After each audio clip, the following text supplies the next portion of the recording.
Ravi's International School. Trust assured for your child. A sprawling, safe and home-like campus for residential and day scholars. Call 7331 Yes, handing over the mic to our one and only mega star Chiranjeevi garu.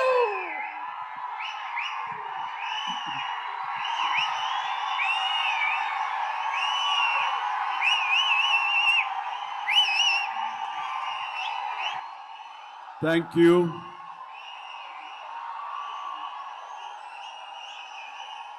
దూర ప్రాంతాల నుంచి, ఇక్కడ ఈ city నుంచి, చుట్టుపక్కల నుంచి, రెండు రాష్ట్రాల్లోనే కాకుండా ఇతర రాష్ట్రాల నుంచి కూడా వచ్చేటువంటి ప్రతి ఒక్కరికి, మా మెగా ఫ్యాన్స్ అందరికీ హృదయపూర్వక నమస్కారం. అలాగే మీకు నూతన సంవత్సర శుభాకాంక్షలు, అలాగే ముందస్తుగా సంక్రాంతి శుభాకాంక్షలు.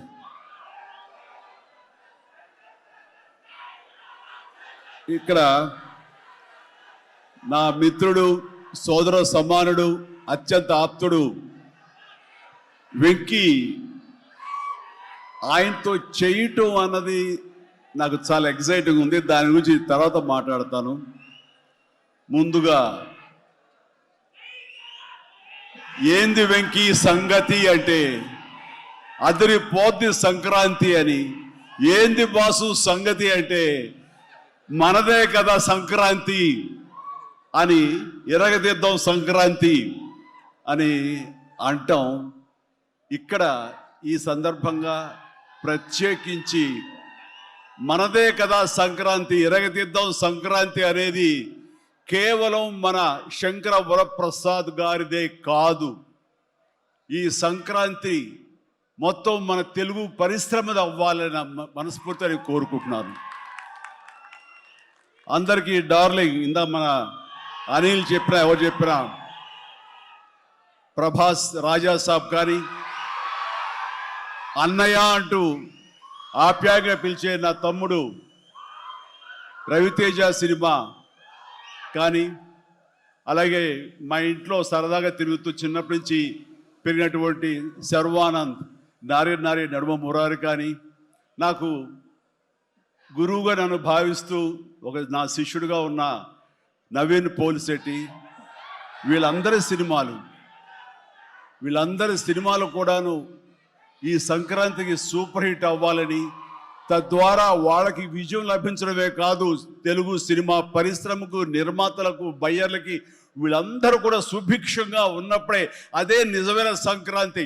ఆ సంక్రాంతి కావాలని కోరుకుంటున్నాం, జరుగుతుందని ఆశాభావన వ్యక్తం చేస్తారు. అది మీరు ఇచ్చి తీరుతారన్నటువంటి ప్రగాఢ నమ్మకం అయితే నాకు ఉన్నది.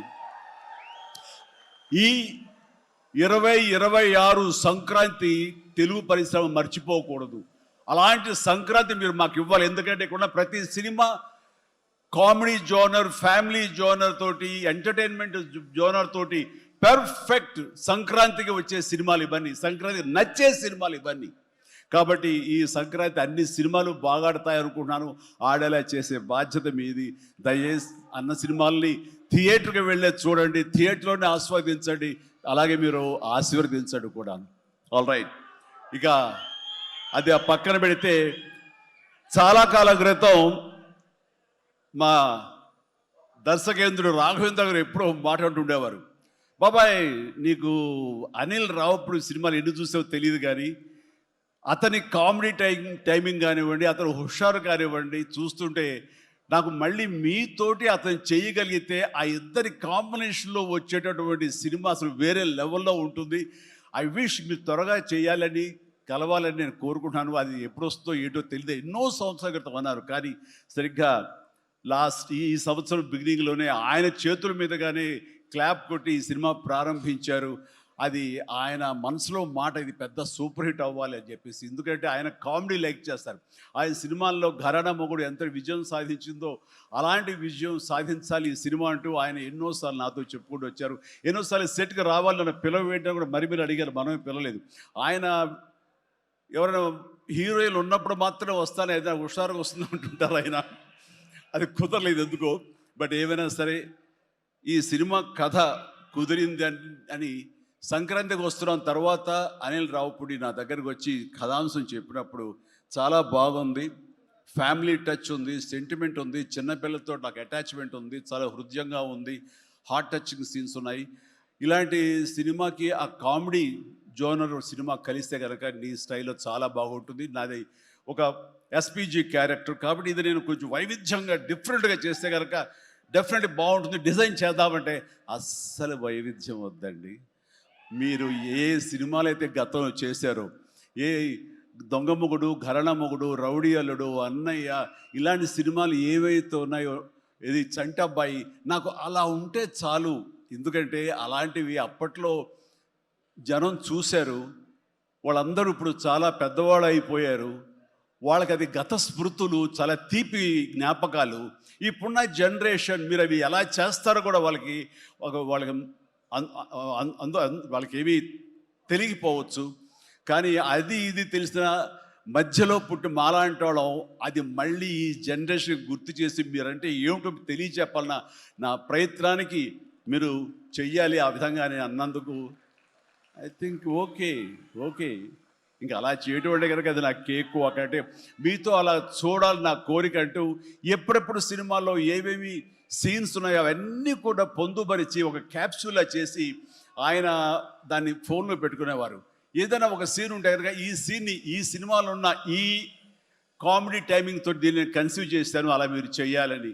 అండ్ ఈ సీను ఈ సినిమాలో ఫలానా సినిమాలో ఘరణ మొగుడులాగా ఇలాగా వైఫ్ తోటి మీరు కన్సీవ్ చేసి అలా చేయాలంటూ చాలా చక్కటి హోంవర్క్ చేసుకుని నా బాడీకి నాకు ఏది కంఫర్టబుల్లో ఆ విధంగా తను ఆ సీన్స్ని కన్సీవ్ చేసుకుంటూ చాలా చాలా సరదాగా చేసుకుంటూ వచ్చాం. ఈ సినిమాలో నవీన్ మన అనిల్తో చేయటం అనేది నాకు ఒక చక్కటి ఎక్స్పీరియన్స్. అంటే ఈ ఎక్స్పీరియన్స్ ఎలాంటిది అంటే సినిమా షూటింగ్ అయిపోయిన ఆఖరి రోజున చాలా ఎమోషనల్గా ఫీల్ అయ్యాను నేను. ఎందుకంటే ఏదైనా ఒక సినిమా అయ్యిందంటే అబ్బా చాలరా అయిపోయింది, ఇంక చాలు, గుమ్మడిగా కొట్టేస్తారు, ఇంక మనం వేరే సినిమా షిఫ్ట్ అయిపోవచ్చు అన్న ఆ మూడ్లో ఉంటాం. కానీ సినిమా అయ్యే రోజున ఆఖరి రోజు అయితే కనుక నేను ఈ కాలేజీ వదిలేసి వెళ్ళిపోయి ఆఖరికి చూడండి ఫేర్వెల్ పార్టీ అప్పుడు అందరూ ఒకళ్ళొకరు ఎమోషనల్గా ఉంటారు. వేరే మళ్ళీ ఎప్పుడు కలుస్తారో ఎలా కలుస్తారో తెలియని పరిస్థితి. అలాంటి ఎమోషన్ ఎందుకో లోనయ్యాను. అది నాకు ఎప్పుడు అంతకుముందు అనుభవంలో రాలేదు, ఎప్పుడు లేదు నాకు. అలాంటి ఫీలింగ్ వచ్చింది. అనిల్ ఏంటంటావు అనిల్ అని. ఏమో సార్ నాకు అదే ఫీలింగ్ ఉందండి అని. ప్రతిరోజు ఒక ఎక్స్కర్షన్కి వెళ్ళినట్టు, ప్రతిరోజు ఒక పిక్నిక్కి వెళ్ళినట్లుగా సరదాగా జరుగుతూ మార్నింగ్ 9 నుంచి 8 నుంచి ఈవినింగ్ 7:30, 8 వరకు కూడా ఎంత చక్కగా సరదాగా జరిగిందంటే నాకు ఎప్పుడు ఇంత బాగా జరిగిందంటే మరీ పూర్వం ఆ రోజుల్లో అది గుర్తుకొచ్చింది. కానీ ఈ మధ్యకాలంలో ఇంత సరదాగా ఎంతో హుషారుగా జరిగిన సినిమాలు అయితే నాకు ఇది చేయలేదు. దానికి ప్రధానమైన కారణం సీన్ కానివ్వండి, అది మేము చేసే విధానం అయితే ఉండొచ్చు, కానీ మా చేత నడిపించిన విధానం, అందరినీ అంత సరదాగా పెట్టినటువంటి అట్మాస్ఫియర్ క్రియేట్ చేసినట్టు ఇది కేవలం అనిల్ రావిపూడికి మాత్రమే చెందుతుంది. అండ్ ఎక్కడ ఏది టైం తెలియనివాడు, ప్రతి ఒక్కరిని on the screen off the screen హుషారుగా ఉంచుతాడు. ఇలాంటి డైరెక్టర్లు దొరికితే కనుక ఎవరైనా సరే ఇలాంటి క్యారెక్టర్స్ చాలా ఈజీగా చేసేయగలరు. అండ్ మరీ ముఖ్యంగా అనిల్ రావిపూడి గురించి నేను చెప్పాలనుకున్నది, ప్రతి ఒక్కరు కూడా తెలుసుకోవాల్సింది ఏంటంటే ఈ సినిమా ఆల్రెడీ సూపర్ హిట్ అయిపోయింది. ఏ రకంగానంటే బడ్జెట్ పరంగా విత్ ఇన్ ది లిమిట్, అలాగే డేస్ పరంగా అనుకున్న దానికంటే తక్కువ రోజుల్లో ఇది అత్యద్భుతంగా తీయగలిగాడు. ఒక సినిమా సూపర్ హిట్ అయిందని ఎలా చెప్పగలవంటే డైరెక్టర్ మొత్తం తన గ్రిప్లో ఉంచుకుని అది బడ్జెట్ దాటనివ్వకుండా విత్ ఇన్ ది టైం చేయగలటం అనేది ఆ సినిమాకి అది మొదటి సక్సెస్. ఎన్ని సినిమాలు ఈ రకంగా ఉన్నాయో చెప్పండి అంటే చాలా తక్కువగా మనం లెక్క పెట్టుకోవాలి.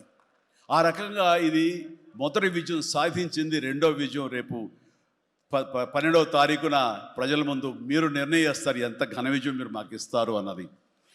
ఇక ఈ సినిమా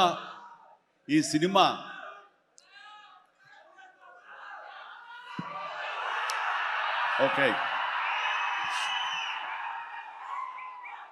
ఇక ఈ సినిమాలో నేను నెక్స్ట్ చెప్పుకోదగిన వ్యక్తి వెంకటేష్, నా బ్రదర్. ఎప్పుడు కలుసుకున్నా సరే చాలా సరదాగా మాట్లాడుకుంటాం. ముఖ్యంగా ఇప్పుడు మీ ముందు తమాషాగా కామెడీగా హుషారుగా మాట్లాడినా సరే అతనితో 1-to-1 కూర్చుంటే చాలా ఫిలసాఫికల్గా ఇన్ డెప్త్ ఇంతటి డెప్త్ వ్యక్త వెంకటేష్. అందుకైనా ప్రతి ఒక్కరు ఎంత పాజిటివ్ మనిషి, పాజిటివ్ వైబ్స్ ఉంటాయి ఆ మనిషి చుట్టూరు అంటుంటారు. నిజంగా అతనితో టైం తెలియదు మనకి. ఎంతో తన ఏజ్కి మించినటువంటి విషయాలు తెలియజేస్తూ జీవితం యొక్క పరమావధి ఏంటి, జీవితం ఎలా ఉండాలి, ఎంత పీస్ఫుల్గా ఉండాలి చెబుతుంటే కనుక నాకు మోడర్న్ డ్రెస్ వేసుకున్న చిన్న సైజు గురువులాగా అనిపిస్తుంటాడు వెంకటేష్. నిజం. సో అలాగా సినిమా జీవితాన్ని, తన వ్యక్తిగత జీవితాన్ని రెండు బ్యాలెన్స్ చేసుకుంటూ చాలా చక్కగా ముందుకు సాగుతూ ఎంతో ఇన్స్పైర్గా ఉంటుంది వెంకటేష్. ఇక ఈ సినిమాకి వచ్చేసరికి ఎలా కుదిరింది, ఇందాక అనిల్ రావు ఇప్పుడు చెప్పాడు, ఆ హింట్ ఇచ్చింది మీ ఇద్దరం కలిపి చేసేలాగా ఏదైనా ఒక ఎపిసోడ్ క్రియేట్ చేసి అక్కడ వినియోగించుకుందాం, మా ఇద్దరు కాంబినేషన్ సినిమాకు ఉపయోగపడే విధంగా సినిమాలో అంతర్భాగంగా ఉండేలాగా అన్నందుకు అని చెప్పిన విషయం ఎలాగా ఇదేంటంటే, ఒక ఐదేళ్ల క్రితం అనుకుంటా మీ ఇద్దరం అమెరికా వెళ్ళాం. లాస్ ఏంజల్స్ వెళ్ళినప్పుడు అక్కడ మిత్రుడి ఇంట్లో కూర్చున్నప్పుడు అంత ఎదురు కూర్చొని పిచ్చాపాటి మాట్లాడుకుంటుండగా వాళ్ళు ఎవరు అబ్బా మీ ఇద్దరు చూస్తుంటే చాలా బాగుందండి, ఒక స్టిల్ తీసుకుంటాం అంటూ వాళ్ళు స్టిల్ తీయబోతుంటే అక్కడ తీయదు. చిరంజీవి కూర్చుంటారు, నేను నిలబడతాను అని చెప్పేసాడు. అదేంటి వెంకీ అలా కాదు, నేను నిలబడతాను అన్నాను. లేదు ఇది నా మైండ్ లోపల ఎప్పటి నుంచో మీరు అట్లా బాస్లో కూర్చుంటే కనుక కాలు మీద కాలు వేసుకుని నేను వెనకాల నిలబడి ఉంటాను. ఇది ఒక మంచి స్టోరీకి స్టిల్ లీడ్ అవ్వాలి అంటే మన హాలీవుడ్ గాడ్ ఫాదర్ చూసారా, మెర్లిన్ బ్రాండో అండ్ ఆల్ పచినో అలాంటి క్యారెక్టరైజేషన్స్. వెంకీ నువ్వు వెళ్ళి వాడు నరుకురా అంటే నువ్వు వెళ్ళి మ్యాసగా నరికి వచ్చేస్తారు. అంటే తనకి ఎప్పటి నుంచి ఉందో అలాంటి జోనర్ సినిమా చేయాలి, మా ఇద్దరు కాంబినేషన్లో చేయాలన్న కోరిక ఉందో ఆయన వ్యక్తపరిచేసరికి నేను చాలా ముచ్చట పడిపోయాను. అదేవిధంగా స్టిల్స్ కూడా మేము దిగాము, అది ఎవరు లీక్ చేస్తారో నేనైతే లీక్ చేయలేదు, అది బయటకు వెళ్ళిపోయింది ఆ స్టిల్స్. అండ్ అలాగా అది నా మైండ్లో పడేసరికి అప్పటి నుంచి ఈ అవకాశం ఈ సినిమాలో వస్తుంది. ఆల్రెడీ వెంకీతోటి తన మంచి సినిమా ఇచ్చాడు అనిల్ రావుపూడి, తను మాత్రమే ఇద్దరిని జస్టిఫై చేయగలడు, ఇద్దరికి న్యాయం చేయగలడు అనే ఉద్దేశంతో నేను తనకి హింట్ ఇచ్చినందుకు దాన్ని అత్యద్భుతంగా డిజైన్ చేశాడు. ఎలాగంటే ఇద్దరు దీంట్లో చెప్పలేవే లీక్ చేస్తాను భయంగా ఉంది, ఎందుకంటే ఇలా వదిలేస్తే మొత్తం స్టోరీ అంతా డైలాగ్ చెప్తాను నేను, అది బాగుండదు, మీకు అక్కడ థియేటర్లో చూసి ఎంజాయ్ చేయండి, అంత బాగుంది. అయితే వెంకితోటి నేను సినిమా షూటింగ్ చేస్తాను లేదు, ప్రతిరోజు ఇద్దరు పిచ్చిగా చేసావు, ఎంత ఎంజాయ్ చేసావంటే మీకు వీళ్ళు సినిమా యాక్టింగ్ చేసేట్టుండదు, ఇద్దరు కలిపి అల్లరి కుర్రవాళ్ళలాగా ఆ సెట్లో చేసావు, అదే క్యాప్చర్ చేశాడు, అది బాగా పండుతుంది. రేపు మీరు కూడా థియేటర్స్లో దాన్ని మీరు ఆస్వాదిస్తారు, డెఫినెట్గా ఎంజాయ్ చేస్తారు. And definitely I mean last phase వచ్చేసరికి సినిమా ఎక్కడికో లేచిపోతుందంటలో ఎలాంటి సందేహం లేదు. అండ్ ఆ రకంగా ఈ సినిమాకి తన వంతు పార్ట్గా, తన వంతు బాధ్యతగా తను ఒప్పుకున్నందుకు, మేము అడిగినందుకు తను ఒప్పుకున్నందుకు, ఈ సినిమాకి పూర్తి స్థాయి న్యాయం చేసి ఈ సినిమా మరో లెవెల్కి చేరుకోవడానికి దోహదపడిన వెంకటేష్కి మనస్ఫూర్తిగా సభాముఖంగా నా ధన్యవాదాలు చెప్తాను. ఏంది వెంకీ అంత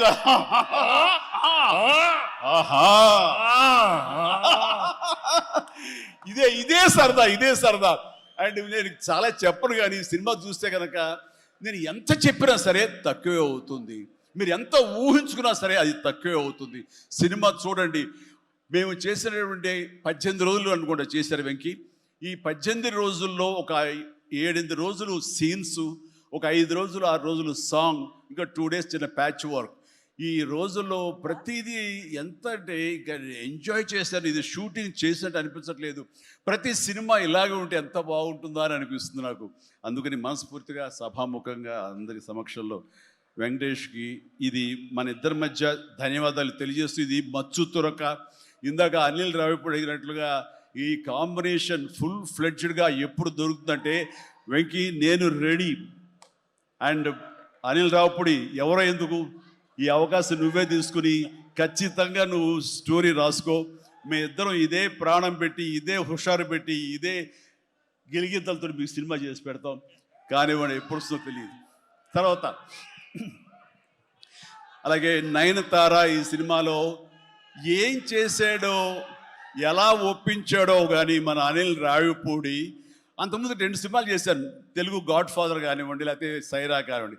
ఆ సినిమాలో తను చాలా గుమ్మరంగా ఉంటుంది, తను పని చేసుకుంటుంది, డిగ్నిఫైడ్గా ఉంటుంది, వెళుతుంది. కానీ మళ్ళీ అసలు ఈ సినిమాలో అయితే ఎంత సరదాగా కలిసిపోయిందో, ఓ ఫ్యామిలీ గర్ల్ లాగా మాతో కలిసిపోయి మా కుటుంబ సభ్యురాల్లాగా తను ఉండి ఎంత సరదాగా చేసిందో. నేను అన్నాను, ఏంటి అనిల్ ఏం చేసిందో, ఏం మాట్లాడావు, ఏం కన్విన్స్ చేసావు, తను ఇవన్నీ ఒప్పుకోవడం ఏంటి, ప్రపోజ్కు రావడం ఏంటి, అడగగానే తను చాలా రెచ్చిపోయి అసలు నయనతార నుంచి కొత్త నయనతారలా కనబడి చేసావు, ఏం చేసావంటే అడగండి సార్ కొనుక్కొని అంతే.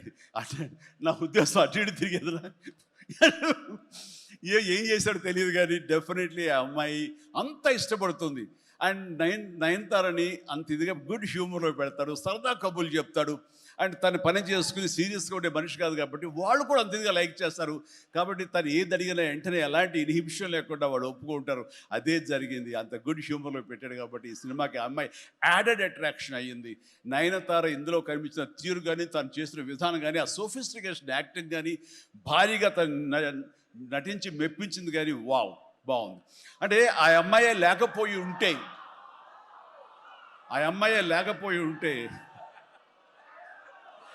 వావ్,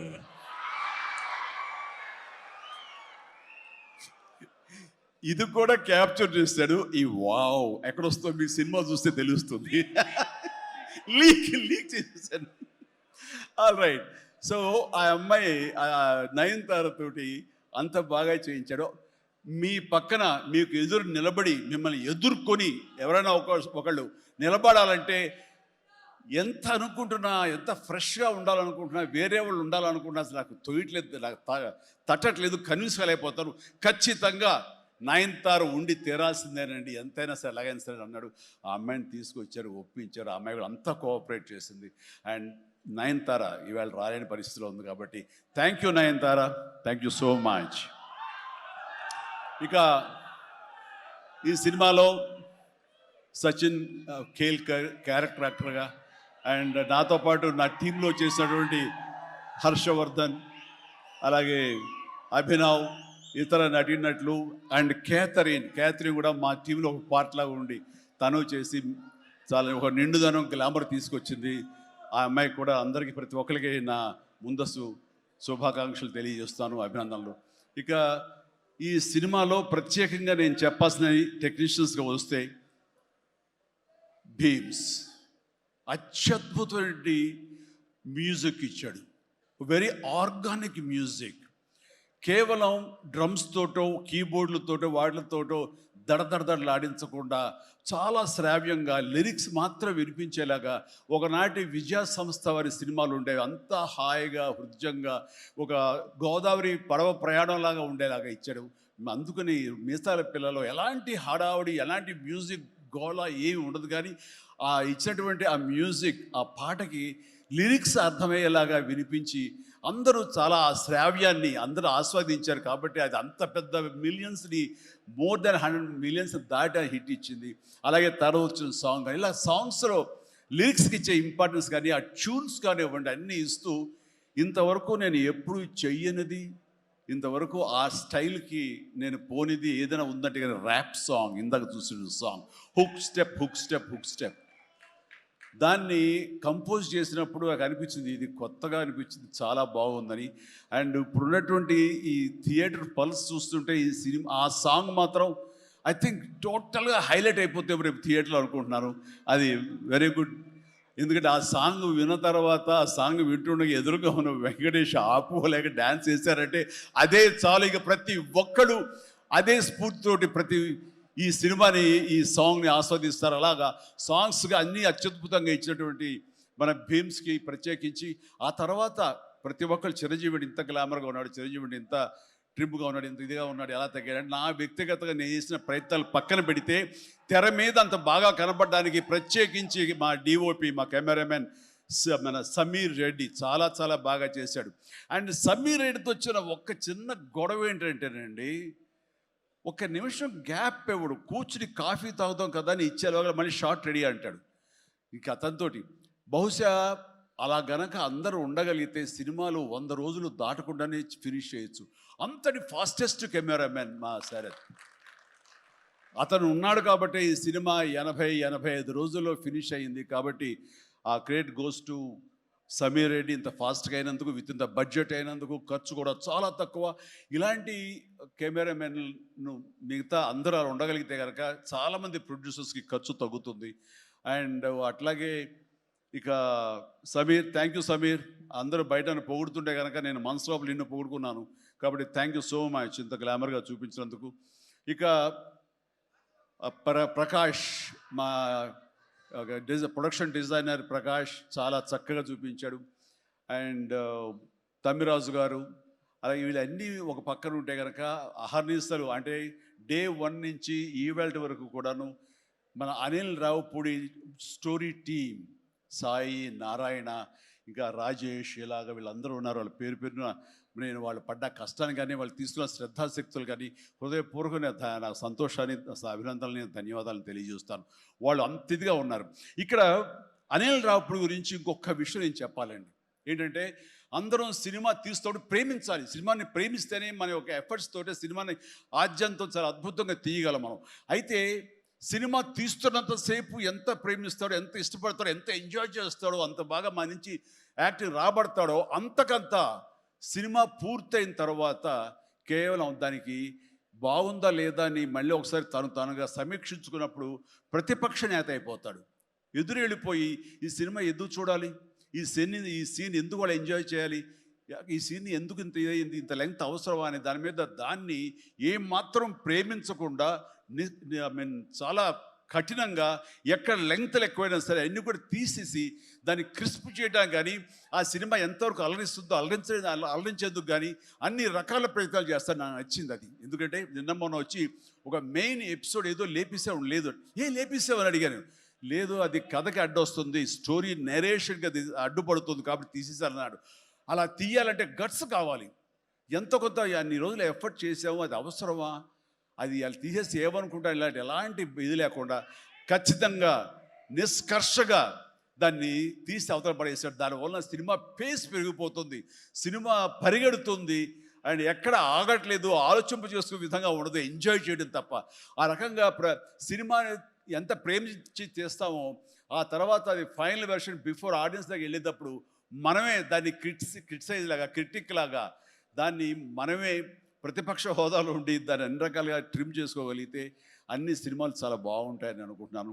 అండ్ ఈ సందర్భంగా ఇక ఏమి లేదు, last but not least producers Sahu Garapati చిన్నవాడైనా సరే చాలా గుంభరంగా ఉంటాడు.